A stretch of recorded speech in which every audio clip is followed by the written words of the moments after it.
کہاں ہے؟ کہا قبرستان میں. کہا وہ عابد جھوٹ کہتا ہے، وہ جس کو تم نے بھروسہ کیا ہے وہ جھوٹ بولتا ہے. تمہاری بہن مری نہیں، ماری گئی، تمہاری بہن کو قتل کیا گیا. کہا کیسے؟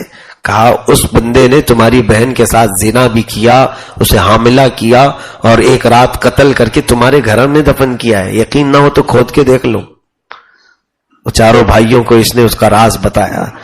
انہوں نے تحقیق کرنے کے لیے جب گھر کو کھودا، اندر اس کی لاش مل گئی. اب کیا تھا ہنگامہ. وہ خاتون جو حاملہ مری تھی اس کی لاش ملی. جب باہر پتا چلا تو پورا کا پورا مجمع بکھر گیا. پورے لوگ سوما سے اس عابد کو نکال کر لائے، اس کے کپڑے پھاڑے گئے، اسے منہ کالا کیا گیا، جوتیاں ماری گئیں اور پھر لے جا کر کے اس کو سولی پر چڑھایا گیا. سولی پر رکھا گیا کہ اس کی سزا یہی ہے کہ اس نے زنا کیا ہے اور قتل بھی کیا ہے، اب اس کی سزا یہی موت ہے. تو جب لوگ اس کے اوپر پتھر برسا رہے تھے تب شیطان پھر اس کے پاس آتا ہے، آ کر کے کہتا ہے بہت برا ہوا تیرے ساتھ، ایسا نہیں ہونا چاہیے تھا، لیکن دیکھ میں تیری مدد کر سکتا ہوں، میں تیری مدد کر سکتا ہوں. بس ایک شرط ہے، میں یہاں سے تجھے آزاد کر کے بہت دور لے جاؤں گا جہاں یہ لوگ بھی نہیں پہنچ پائیں گے. میرے پاس قوت ہے، طاقت ہے. اس نے سولی پر چڑھے ہی کہا جلدی بتاؤ کہ کیا کرنا ہے. ابلیس لعین نے کہا کہ تو یہ کہہ کہ میرے لیے سجدہ درست ہے اور میں تیرا مالک ہوں. اس نے کہا کہ ہاں ابھی تو ہی میرا خالق و مالک سب ہے، تو ہی مجھے بچانے والا ہے، اگر یہاں سے نکلا تو میں سجدہ کروں گا. کفر بکا. اسی وقت اس کو تختہ دار پر کھینچ دیا گیا. ابلیس لعین تالیاں بجاتا ہوا بھاگ گیا. فلما کفر قال انی بریء منک. قرآن میں مولا نے فرمایا انسان کے پاس یہ آ کر کے کہتا ہے اکفر، کفر بول میں تجھے بچا لوں گا. پھر جب بندہ کفر کرتا ہے تو یہ بھاگتا ہوا جاتا ہے میں تو تیرے سے بری ہوں، میں نے نہیں کیا تھا یہ سب، میں تو اللہ سے ڈرتا ہوں، تو نے خود کیا ہے اور جھیل. اس وقت تک تو اس کی موت آ چکی ہوتی ہے. 40 سال جس کی عبادتوں میں گزری زندگی، اسے ابلیس لعین نے زنا سے دوچار کروایا، قتل سے بھی، اور اس کے بعد نہ جانے کیسی ذلت و رسوائی کے ساتھ. سب سے بڑی چیز تو یہ کہ ایمان بھی گیا، اس عابد کی کفر پر موت ہوئی. کیا ہمیں اس چیز سے خوف کرنے کی ضرورت نہیں میرے عزیزو؟ آج زنا سے اگر ابتدا ہوئی ہے کسی کی تو وہ ڈرے اس عابد شب زندہ دار کو یاد کر کے کہ جس کی زندگی 40 سال 100 ماہ میں گزری، اسے ابلیس لعین نے کہاں تک پہنچایا.